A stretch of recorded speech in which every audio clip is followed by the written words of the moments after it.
ইসলামের সকল হুকুম আহকামের দুটি মৌলিক ভিত্তি হিসেবে আমি তুলে ধরেছিলাম ন্যায়পরায়ণতা এবং সত্যবাদী। ইসলাম সত্যের উপর প্রতিষ্ঠিত, ইসলাম ন্যায়পরায়ণতার উপর প্রতিষ্ঠিত। আমি দেখলাম যে পবিত্র কোরআনে হুবহু একটি আয়াত আছে এই বিষয়ের উপর।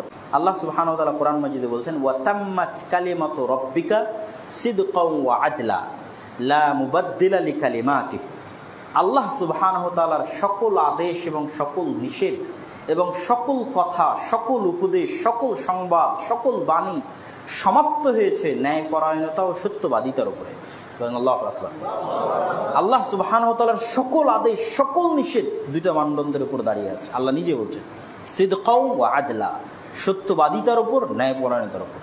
লা মুবাদদিলা লিকালিমাতিহি, আর আল্লাহ সুবহানাহু ওয়া তাআলার কথার কোনো চেঞ্জিং এবং পরিবর্তন নাই। তাহলে বোঝা গেল যে আমি তাওহীদের কথা বলি, অথবা সালাতের কথা বলি, অথবা চুরি করলে হাত কাটার কথা বলি, অথবা পিতার সম্পত্তিতে নারীর ভাগের কথা বলি, যা আদেশ নিষেধ আল্লাহ কোরআন এবং হাদিসে দিয়েছে, রাসূল সাল্লাল্লাহু আলাইহি ওয়াসাল্লাম দিয়েছে, তার প্রত্যেকটাই দুইটা মানদণ্ডের উপর দাঁড়িয়ে আছে, সত্যবাদিতা এবং ন্যায়পরায়ণতা। এবং আপনি যখন ইসলামকে আরো গভীরভাবে স্টাডি করবেন তখন দেখবেন যে এটি আপনার কাছে আরো সুন্দরভাবে ধরা দেবে। যেমন লা ইলাহা ইল্লাল্লাহ, এই কালেমার অর্থ কি?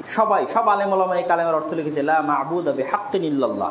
পৃথিবীতে ইবাদতের যোগ্য সত্য কোনো মা'বুদ নেই আল্লাহ ব্যতীত। এই যে সত্যটা চলে আসলো, মানে আল্লাহ ইবাদতের যোগ্য হওয়ার ক্ষেত্রে একমাত্র সত্য, আর বাকি যাদের আমরা ইবাদত করছি এরা সবাই কি? মিথ্যা। তাহলে 2 নম্বর এবার এর সাথে যুক্ত করেন যে আল্লাহ ইবাদতের যোগ্য, এই ক্ষেত্রে মানুষের পক্ষ থেকে তিনি ইবাদত পাবেন, এটি ন্যায়।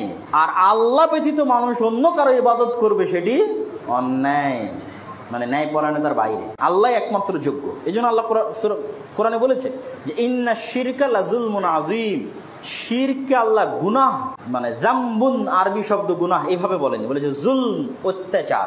শিরক হচ্ছে অত্যাচার, জুলম অন্যায়। কিন্তু মানুষের জন্য এটিই ন্যায় যে মানুষ ইবাদত করবে তার যে তাকে সৃষ্টি করেছে, এটাই ন্যায়। আর এটাই সত্য যে আল্লাহ সুবহানাহু ওয়া তাআলা মানুষকে সৃষ্টি করেছে এবং তিনি ইবাদত পাওয়ার যোগ্য।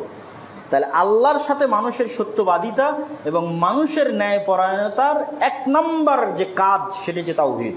এটিই সত্য এবং এটিই ন্যায়, আর এর বাইরে গেলে সেটা মিথ্যা এবং অন্যায়। ঠিক এভাবে আপনি ইসলামের প্রতিটা বিধিবিধানের মধ্যে যাবেন, দেখবেন এভাবেই সব জায়গাতে আপনি সত্যবাদিতা এবং ন্যায়পরায়ণতাকে আবিষ্কার করবেন যে পুরো ইসলাম দুটি জিনিসের উপর দাঁড়িয়ে আছে।